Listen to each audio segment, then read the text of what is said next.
ನಾನು ಸ್ಪಷ್ಟವಾಗಿ ಹೇಳ್ತಾ ಇದ್ದೀನಿ, ಲೋಕಾಯುಕ್ತನ ಗೌರವಾನ್ವಿತ ರಮೇಶ್ ಕುಮಾರ್ ಅತ್ಯಂತ ಹಿರಿಯ ರಾಜಕಾರಣಿ, ಮೇಧಾವಿ ರಾಜಕಾರಣಿ. ಲೋಕಾಯುಕ್ತ ದುರುಪಯೋಗ ಮಾಡ್ಕೊಂಡಿದ್ದಾರೆ. ಯಾಕಂದ್ರೆ ನಿನ್ನೆ ಅವ್ರ ಫೋನ್ ರೆಕಾರ್ಡು ಯಾರು ಇನ್ಸ್ಪೆಕ್ಟರ್ ಬಂದಿದ್ರು ನಮ್ಮ ಮನೆಗೆ 10 ಸರಿ ಫೋನ್ ಮಾಡ್ತಾರೆ, 12 ಸರಿ ಚೆಕ್ ಮಾಡಿದ್ರೆ ಗೊತ್ತಾಗ್ತದೆ. ಲೋಕಾಯುಕ್ತಕ್ಕೆ ಒಬ್ಬ ರಾಜಕಾರಣಿ ಫೋನ್ ಮಾಡೋಂಥದ್ದು ಇದೆಯಾ? ಸರ್ ನಂಜೇಗೌಡರು ಹೇಳ್ತಾರೆ ಲೋಕಾಯುಕ್ತರು ಸರ್ಕಾರಿ ಏಜೆನ್ಸಿ ಅದು ಆ ಥರ ಮಾಡ್ಕೊಳಕ್ಕಾಗುತ್ತಾ ಅಂತ. ಅಲ್ಲಪ್ಪ, ನಾನು ಹೇಳ್ತಾ ಇರೋದು ಮನೆಯಲ್ಲಿ ನಡೆದಿರೋ ಘಟನೆ. ತಮ್ಮ ವಿರುದ್ಧನೇ ಹೇಳಿದ್ರು ಅವರು. ಒಂದು ನಿಮಿಷ ಕೇಳಿ, ನಾನು ನಂಜೇಗೌಡರ ಬಗ್ಗೆನೂ ಮಾತಾಡ್ತಾ ಇಲ್ಲ, ಪುತ್ತೂರು ಮಂಜುನಾಥ್ ಬಗ್ಗೆನೂ ಮಾತಾಡ್ತಾ ಇಲ್ಲ, ಸುಧಾಕರ್ ಬಗ್ಗೆನೂ ಮಾತಾಡ್ತಾ ಇಲ್ಲ. ನನಗೆ ಅವಶ್ಯಕತೆ ಇಲ್ಲ ಅವ್ರ ಬಗ್ಗೆ ಮಾತಾಡೋದಕ್ಕೆ, ನನಗೆ ಅವಶ್ಯಕತೆ ಇಲ್ಲ. ಈಗ ಸುಧಾಕರ್ ಅವ್ರಿಗೆ ನಾನು ರಾಜಕೀಯವಾಗಿ ಏನು ಸಪೋರ್ಟ್ ಮಾಡಿಲ್ಲ, ನಾನೇನು ಅವ್ರು ವೋಟ್ರಲ್ಲ. ನಂಜೇಗೌಡರಿಗೇನಲ್ಲ, ನಾನು ರಮೇಶ್ ಕುಮಾರ್ ವೋಟ್ರು. ರಮೇಶ್ ಕುಮಾರ್ ಪ್ರಾಮಾಣಿಕವಾಗಿ ಕೆಲಸ ಮಾಡಿದ್ದೀನಿ. ಅರ್ಥ ಆಯ್ತಾ? ನಾನು ಅದನ್ನ ಅವ್ರನ್ನ ಕೇಳ್ಬೇಕು. ಒಂದ್ ನಿಮಿಷ ಕೇಳ್ರಿ, ಒಂದ್ ನಿಮಿಷ ಏನಪ್ಪ, ಒಂದ್ ನಿಮಿಷ ಪದ ಬಳಕೆ ಇದೆಯಲ್ಲ, ಪದ ಬಳಕೆ. ಅವರು ತಾಯಿ ಹೊಟ್ಟೆಲಿ ಹುಟ್ಟಿದ್ರು, ನಾನು ತಾಯಿ ಹೊಟ್ಟೆಲಿ ಹುಟ್ಟಿದ್ರು. ಅವ್ರ ಪದ ಬಳಕೆ ಯಾವ ರೀತಿ ಲಘುವಾಗಿ ಮಾತಾಡ್ತಾರೆ ನನ್ನಂದ್ರೆ, ನಮ್ಮ ತಾಯಿ ಬಗ್ಗೆ ನಮ್ಗೆ ನೋವು ಅನ್ಸುತ್ತೇಳಿ ಎಲ್ಲ ನೋಡಪ್ಪ, ಎಲ್ಲೆಲ್ಲಿ ಯಾರ್ಯಾರು ನಾನು ಯಾವತ್ತು ಏನು ಮಾತಾಡಕ್ಕೆ ಹೋಗಿಲ್ಲ ಸರ್. ಯಾರು ಮಾತಾಡಿದ್ರು ನಾನು ನಿಮ್ಮಂತಲ್ಲ ಸರ್. ಎಲ್ಲೆಲ್ಲಿ ಯಾರು ಹೋದಾಗ ಮಾತಾಡ್ಬೇಕಾದ್ರೆ ಅವರು ಒಬ್ಬ ತಾಯಿ ಹೊಟ್ಟೆಲಿ ಹುಟ್ಟಿರ್ತಾರಪ್ಪ, ನಾನು ಒಬ್ಬ ತಾಯಿ ಹೊಟ್ಟೆಲಿ ಹುಟ್ಟಿದ್ದೀನಿಲ್ಲ. ನಮ್ಮ ತಾಯಿ ಬಗ್ಗೆ ಲಘುವಾಗಿ ಮಾತಾಡಿದಾಗ ನಮ್ಗೆ ಎಷ್ಟೋ ಅನಿಸ್ತದೆ. ಅವ್ರು ಮಾತಾಡಿಲ್ಲ, ನಾನು ಬಹಿರಂಗ ಕ್ಷಮೆ ಕೇಳ್ತೀನಿ. ನನಗೇನು ಅವರಷ್ಟು ದೊಡ್ಡ ಮೇಧಾವಿ ಅಲ್ಲ, ನಾನು ರಮೇಶ್ ಕುಮಾರ್ ಅಷ್ಟು ದೊಡ್ಡ ಮೇಧಾವಿ ನಾನಲ್ಲ. ಗೋವಿಂದ ಗೌಡ ನಾನು ಮಾತಾಡಿಲ್ಲ, ಅವ್ರ ತಾಯಿ ಬಗ್ಗೆ ಲಘುವಾಗಿ ಮಾತಾಡಿಲ್ಲ ಅಂದ್ರೆ ಆ ಪದಗಳು ನಾವು ಇಲ್ಲಿ ಹೇಳಕ್ಕಾಗೋದಿಲ್ಲ. ನಾನು ಕ್ಷಮೆ ಬಹಿರಂಗ ಕ್ಷಮೆ ಅವ್ರ ತಾಯಿ ನನ್ನ ತಾಯಿ ಅಲ್ವಾ? ನನ್ನ ತಾಯಿ ಇವತ್ತಿಲ್ಲ. ಹಿಂಸೆ ಕೊಡ್ತೀರ, ಅಲ್ಲೂ ಹಿಡ್ಕೋಬೇಕು. ನಾನು ಚುನಾವಣೆ ಗೆದ್ದು ಇವತ್ತು ಸೋಲ್ತೀವಿ, ನಾವು ಚುನಾವಣೆ ಗೆಲ್ಲುವ ಬಗ್ಗೆ ನಾನು ಮಾತಾಡೋದಿಲ್ಲ ಸರ್. ಇವತ್ತು ನಾನು ನಂಜೇಗೌಡರ ಬಗ್ಗೆನೂ ಟೀಕೆ ಮಾಡಕ್ ಹೋಗೋದಿಲ್ಲ, ಪುತ್ತೂರು ಮಂಜುನಾಥ ಬಗ್ಗೆ ಟೀಕೆ ಮಾಡಕ್ ಹೋಗಲ್ಲ, ಇವ್ರ ಬಗ್ಗೆನೂ ಟೀಕೆ ಮಾಡಲ್ಲ.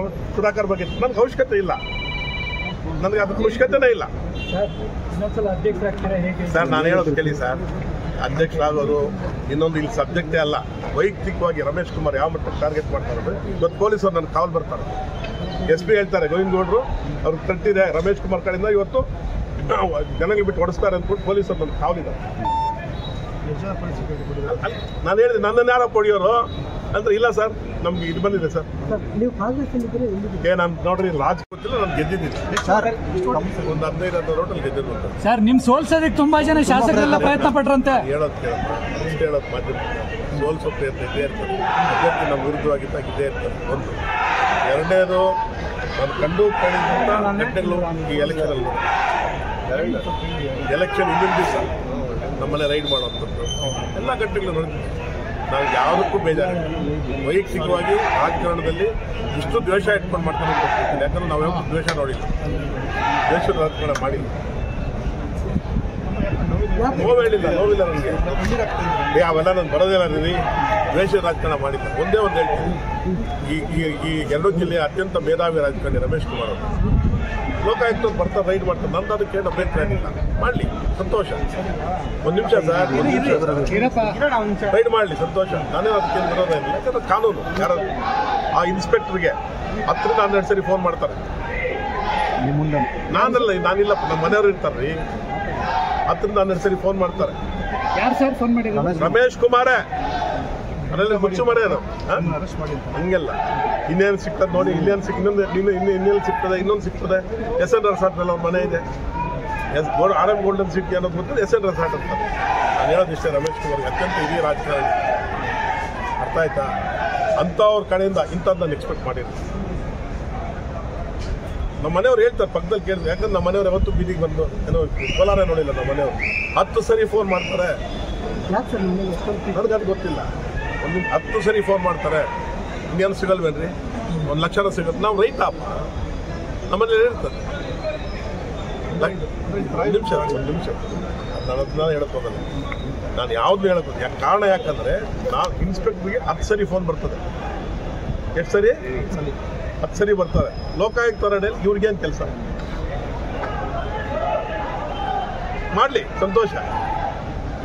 ಆಮೇಲೆ ಇನ್ನೊಂದು ಪ್ರಮುಖವಾದಂಥ ವಿಚಾರ, ನಾನು ಯಾಕಂದ್ರೆ ರಮೇಶ್ ಕುಮಾರ್ ನಾನು ಸೇವೆ ಮಾಡಿದ್ದೆ 10 ವರ್ಷ. ಎಲೆಕ್ಷನ್ ಮಾಡಿದ್ದೀನಿ ನಾನು. ಸೋಲೋದು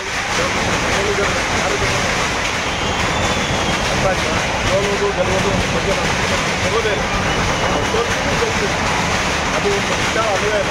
ಆದರೆ ನಾನು 10 ವರ್ಷ ಕೆಲಸ ಮಾಡಿ ಪ್ರಾಮಾಣಿಕವಾಗಿ ಕೆಲಸ ಮಾಡಿದ್ದೀನಿ. ಇವತ್ತು ನಾನು ಭ್ರಷ್ಟ ಅಂತಾರಪ್ಪ, ಡ್ಯೂಟಿ ಮಾಡಿದ್ದೀನಿ ಅಂತಾರಪ್ಪ. ನಾನು ಇಷ್ಟೇ ಪ್ರಶ್ನೆ ಕೇಳೋದು ಗೌರವಾನ್ವಿತ ರಮೇಶ್ ಕುಮಾರ್, ಯಾಕಂದ್ರೆ ನಾನು ಲಘುವಾಗಿ ಅವ್ರ ಬಗ್ಗೆ ಮಾತಾಡ್ತಾ ಇಲ್ಲ. 10 ವರ್ಷ ನಿಮಗೆ ಹಳ್ಳಿಯಲ್ಲಿ ಟೇಬಲ್ ಹಾಕಿದ್ವಿ, ಹಳ್ಳಿಯಲ್ಲಿ ಪೆಂಡಾಲ್ ಹಾಕ್ಸಿದ್ವಿ, ಹಳ್ಳಿಯಲ್ಲಿ ಹೂ ಕೊಟ್ವಿ, ಹೆಣ್ಮಕ್ಳಿಗೆ ಊಟ ಹಾಕ್ಸಿದ್ವಿ, ಎಲೆ ಅಡಿಕೆ ಕೊಟ್ವಿ. ನೀವೇನಾದ್ರು ರೂಪಾಯಿ ಕೊಟ್ರಾ? DCC ಬ್ಯಾಂಕಿಂದ ಫಲಾನುಭವಿಗಳವರು ಒಂದು ನಿಮಿಷ ಕೊಟ್ರಾ? ಕೊಡಲಿಲ್ಲ. ಅವತ್ತು ಯಾಕೆ ಕೇಳಲಿಲ್ಲ? ಗೋವಿಂದಗೌಡ ಎಲ್ಲಿ ಬರ್ತದೆ ದುಡ್ಡು ಯಾಕೆ ಕೇಳಲಿಲ್ಲ? ನೀವು ದೊಡ್ಡವರು. ವಾರಕ್ಕೊಂದು ಕಾರ್ಯಕ್ರಮ, 3 ದಿವಸಕ್ಕೊಂದು ಕಾರ್ಯಕ್ರಮ ಮಾಡ್ತಾ ಇದ್ವಿ.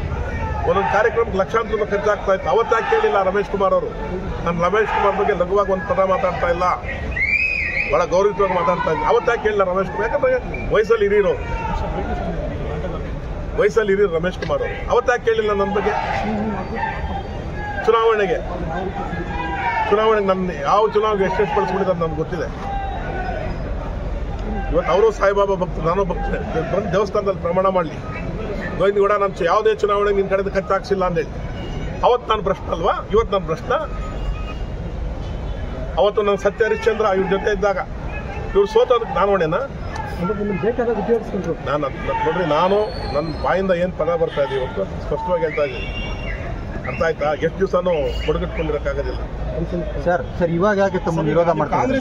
ನೋಡ್ರಿ, ನಾನು ಕಾಂಗ್ರೆಸ್ ಅದ್ರ ಬಗ್ಗೆ ಇನ್ನೊಂದು ಒಂದ್ ನಿಮಿಷ ಸರ್. ನಾನೀಗ ಕಾಂಗ್ರೆಸ್ ಬಗ್ಗೆ ಮಾತಾಡ್ತೀನಿ. ನಿನ್ನೆ ಒಬ್ಬ ಪ್ರಮುಖವಾದಂತ ಮಾತಾಡಿದ್ದಾರೆ, ನಾನು ಕಾಂಗ್ರೆಸ್ ಅಲ್ಲ ಅಂತ. ಅದಕ್ಕೆ ಕೇಳಪ್ಪ, ನನ್ನೇನು ಕೇಳಿಸ್ತೀನಿ. ನಾನು ಇನ್ನೊಂದ್ಸರಿ ಮಾತಾಡ್ತೀನಿ ಅದ್ರ ಬಗ್ಗೆ. ಇವತ್ತು ಅದು ಮಾತಾಡೋದು ಒಂದು ನನ್ನ ಬಗ್ಗೆ ಮಾತಾಡಬೇಡ. ಇದಪ್ಪ ಒಂದು ನಾನು ಯಾಕೆ ಇವತ್ತು ಮಾತಾಡ್ತಾ ಇದ್ದೀನಿ ಅಂದ್ರೆ, ಒಂದ್ ನಿಮಿಷ ಕೇಳೋಣ. ನಾನು ಯಾಕೆ ನಾನು ಈ ಚುನಾವಣೆಯಲ್ಲಿ ಗೆದ್ದೆ ಅಂತ ಮಾತಾಡ್ತಾ ಇಲ್ಲ. ನಾನು ಸೋತು ಹೋಗಿದ್ರು ನನಗೇನು ಬೇಜಾರೇನಿಲ್ಲ, ನನಗೇನು ಬೇಜಾರಿಲ್ಲ. ಆದರೆ ರಮೇಶ್ ಕುಮಾರ್ ಅಂತ ಹಿರಿಯರು, ಜವಾಬ್ದಾರಿ ಅಂತ ಮನುಷ್ಯ, ವೈಯಕ್ತಿಕವಾಗಿರ್ರಿ. ಇವತ್ತು ನನ್ನ ಪ್ರಾಣ ತೆಗೆಯೋ ಮಟ್ಟಕ್ಕೆ ಬರ್ತಾನೆ ಇತ್ತು. ನನ್ನ ಪ್ರಾಣಕ್ಕೆ ನಾನು ಯಾವ್ದು ನೇರವಾಗಿ ರಮೇಶ್ ಕುಮಾರೇ ಕಾರಣ. ಇನ್ನು ಮೇಲೆ ಏನಾದ್ರು ನನಗೇನು ಕಿಂಚತ್ ಏನಾರು ಆದರೆ ಇವತ್ತು ಹೇಳ್ತಾ ಇದ್ದೀನಿ. ಯಾಕೆ ಇವತ್ತು ನಡೆದಂಥ ಘಟನೆ ಅಲ್ಲಿ ಜನಗಳಿರ್ತಾರೆ, ಬಹಿರಂಗವಾಗಿ ಹೇಳ್ತಾರೆ ಗೋವಿಂದಗೌಡರು ಧಿಕ್ಕಾರಕ್ಕೆ ಹೋಗ್ರಿ ಅಂತೇಳಿ. ಸ್ವಾತಿ ಹೋಟ್ಲಲ್ಲಿ ಹೇಳ್ತಾರೆ ನಮ್ಮ ಪ್ರಾಣಕ್ಕೇನು ಬೆಲೆ ಇಲ್ವಾ?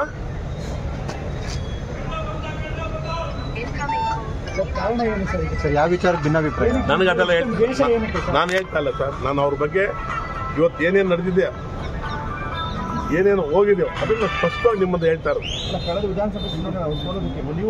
ಸರ್. ನಾನು ಹೇಳೋದು ಕೇಳಿ ಸರ್. ನಾನು ಅವರಿಗೆ ನಾನು ಹೇಳ್ತಾ ಇದ್ದೀನಲ್ಲ, ನನ್ನ ಮನೆ ನನ್ನ ಸಾಯಿಬಾಬಾ ಭಕ್ತ. ನಾನು ಅವ್ರ ವಿರುದ್ಧ ಓಟ್ ಹಾಕಿದ್ರೆ, ನಾನು ಅವ್ರ ವಿರುದ್ಧ ಕೆಲಸ ಮಾಡಿದ್ರೆ ನಾನು ಸರ್ವನಾಶ ಆಗ್ತೀನಿ. 100% ಮಾಡಿದ್ದೀನಿ. ನನಗದು ಗೊತ್ತಿಲ್ಲ. ನಾನು 100% ಅವ್ರ ಬಗ್ಗೆ ಚುನಾವಣೆ ಇಷ್ಟು ದಿವಸ ನಾನು ಮಾತಾಡಿಲ್ಲ ಸರ್, ಮಾತಾಡಿಲ್ಲ. ಯಾರು ಸಹಾಯ ಪಡೆದ್ರು ಅವರೇ ಮೂಲ. ನಾನು ಹೇಳೋದು ಕೇಳಿ ಸರ್, ಅದೆಲ್ಲ ವೈಟ್ ನ್ಯಾಚುರಲ್ ಆಗಿರೋಂಥದ್ದು. ನಾನು ಅದ್ರ ಬಗ್ಗೆ ಏನು ಮಾತಾಡೋದು. ನನಗೆ ಇವತ್ತು ಎರಡೇ ವಿಚಾರ. ಲೋಕಾಯುಕ್ತವ್ರು ನಮ್ಮ ಮನೆಗೆ ರೈಡ್ ಮಾಡ್ತಾರೆ, ನನಗೆ ಅದಕ್ಕೆ ಆಕ್ಷೇಪಣೆ ಇಲ್ಲ, ಮಾಡಲಿ. ಅಂಥ ಸಂದರ್ಭದಲ್ಲಿ ಗೌರವಾನ್ವಿತ ರಮೇಶ್ ಕುಮಾರ್ ಅತ್ಯಂತ ಈ ರಾಜ್ಯದ ಮೇಧಾವಿ ರಾಜಕಾರಣಿ, ಒಬ್ಬ 10-12 ಸರಿ ಫೋನ್ ಮಾಡೋಂಥ ಅವಶ್ಯಕತೆ ಇದೆಯಾ? ನಮ್ಮ ಮನೆಯಲ್ಲೇ ಇದ್ದಾರೆ. RM ಗೋಲ್ಡನ್ ಸಿಟಿ ಚೆನ್ನಾಗಿ ಗೊತ್ತಿದೆ ಅವ್ರು, ಗೊತ್ತಿಲ್ಲದೆ ಏನಿಲ್ಲ. RM ಗೋಲ್ಡನ್ ಸಿಟಿ ನಮ್ಮ ಮನೆ ಫ್ರೆಂಡ್ಯಾಗಿ ಬಂದಿದ್ದಾರೆ ಸರ್. ನಾನು 106 ಸರಿ ನಮ್ಮ ತಂದೆಗೆ ಎತ್ಕೊಂಡೋಗಿ ಊಟ ಎತ್ಕೊಂಡು ಕೊಟ್ಟಿದ್ದೀನಿ ಅವ್ರು. ಹೇಳಿ 106 ಸರಿ ನಮ್ಮ ಗೆಸ್ಟ್ ಹೌಸಲ್ಲಿ ಊಟ ಮಾಡಿದ್ದಾರೆ. ನಾನು ಯಾವತ್ತಿಲ್ಲ ಅಂತ ಹೇಳ್ತಾರೆ. ಅದೆಲ್ಲ ಪ್ರೀತಿ ಪಾತ್ರ ಮಾಡೋಂಥದ್ದು. ಅದು ಅವ್ರಿಗೆ ಜ್ಞಾಪಕ ಬರಲ್ಲ. SN ಸಿಟಿ ಅಂತಾರೆ. ಅವಾಗ ನಮ್ಮ ಮನೆಯವ್ರು ಹೇಳ್ತಾರೆ, ಇಲ್ಲಪ್ಪ RM ಗೋಲ್ಡನ್ ಸಿಟಿ ಅಲ್ಲೂ ಚೆಕ್ ಮಾಡೋದು ಅಂತ ಹೇಳ್ತಾರೆ. ಏನಪ್ಪ ಹೇಳಿ, ನನಗೆ ನೋವಿಂದ ಹೇಳ್ತಾ ಇದ್ದೀನಿ. ಆಮೇಲೆ ಇವತ್ತು ನಡೆದಂಥ ಘಟನೆ, ಪೊಲೀಸರು ಎಷ್ಟನೇ ಕಳಿಸಿದ್ದಾರೆ. ಇವತ್ತು ಗೋವಿಂದಗೌಡ ಕಟ್ಟಿದೆ, ನೀವು ಅಲ್ಲಿದ್ದು ಆಚೆಗೆ ಬಿಡಿ ಅಂದ್ಕೊಂಡು. ಅರ್ಥ ಆಯ್ತಾ? ನನ್ನ ಜೀವಕ್ಕೆ ಏನಾದ್ರು ಹಾನಿ ಆದರೆ, ನನ್ನ ಜೀವಕ್ಕೆ ಏನಾದ್ರು ತೊಂದರೆ ಆದರೆ ಅದಕ್ಕೆ ರಮೇಶ್ ಕುಮಾರ್ ಅವರೇ ಹೊಣೆ ಹಾಕ್ತಾರೆ. ಯಾಕಂದ್ರೆ ಆ ಮನುಷ್ಯ ಯಾವ ಮಟ್ಟಕ್ಕೆ ಬೇಕಾದ್ರೆ ಇಳ್ತಾರೆ, ಯಾವ ಮಟ್ಟಕ್ಕೆ ಇಳಿದುಬಿಟ್ಟಿದ್ದಾರೆ ಅಂದರೆ. ಆಮೇಲೆ ನಾನು ಒಂದು ಪದ ಇವತ್ತು ಸುಳ್ಳು ಹೇಳ್ತಾ ಇಲ್ಲ, ಈ ವೇದಿಕೆ ಮುಂದೆ ಹೇಳ್ತಾ ಇದ್ದೀನಿ. ನಾನು ಒಂದೇ ಒಂದು ಪದ ಸುಳ್ಳು ಹೇಳ್ತಾ ಇಲ್ಲ. ನನಗಿಲ್ಲ ಸರ್. ನಾನು ಹೇಳ್ತಾ ಇರೋದು ಇವತ್ತು ಪೊಲೀಸರು ಬಂದು ನನ್ನ ಪ್ರೊಟೆಕ್ಷನ್ ಕೊಟ್ಟಾಗ ಅಲ್ಲಿ ಗಟ್ಟಿಗೆ ನಾನು ಹೇಳ್ತಾ ಇರೋದು. ನನ್ನ ಜೀವ ಬೆದರಿಕೆ ನಾನು ಹೇಳ್ತಾ ಇಲ್ಲ, ನನ್ನ ಜೀವ ಬೆದರಿಕೆ ಇದೆ, ನಾನೇನೋ ಆಗೋಗ್ತೀನಿ ಅಂತ ಹೇಳ್ತಾ ಇಲ್ಲ ಸರ್. ನಾನು ನೀವು ಬೇರೆಯವ್ರ ಬಗ್ಗೆ ಯಾರ ಬಗ್ಗೆ ಮಾತಾಡ್ತಾ ಇಲ್ಲ. ಸುಧಾಕರ್ ರಾಜಕೀಯ ನನಗೆ ವಿರೋಧಿಲ್ಲ. ನಾನು ಅವ್ರ ಬಗ್ಗೆ ನನ್ನ ಬಗ್ಗೆ ಅವರೇನು ನಡ್ಕೊಂಡಿಲ್ಲ. ಕೊತ್ತೂರು ಮಂಜುನಾಥ್ ನಾನು ಅವ್ರ ಬಗ್ಗೆ ಮಾತಾಡ್ತಾ ಇಲ್ವೇ? ನಾನು ಹೇಳ್ತಾ ಇರೋದು ನನ್ನ ಬಗ್ಗೆ ಎಲ್ಲೆಲ್ಲಿ ಏನೇನು ಮಾತಾಡ್ತಾ ಇದ್ದಾರೆ ಅಂತ ನನಗೆ ಚೆನ್ನಾಗಿ ಅರ್ಥ ಆಗ್ತದೆ. For all NCERT, CBSE textbooks, guides, PUC, ITI, BE textbooks, guides and classmate notes, and for all the types of stationery available only at Satya Bookstore, opposite to Karur Vaishya ATM, Aladamara, Bemmal Nagar, KGF. For more details, contact 8073962145. One-stop solution for your neuro and holistic problems. Dr. J. Mariadas, near Municipal Ground, First Cross Road. 100% pure and clean. No compromise. Best quality. Family restaurant. 100% Ambur and Dindukal style biryani. 100% Venus biryani. Near Government Maternity Hospital, Maharaja Road, Robertson Peak.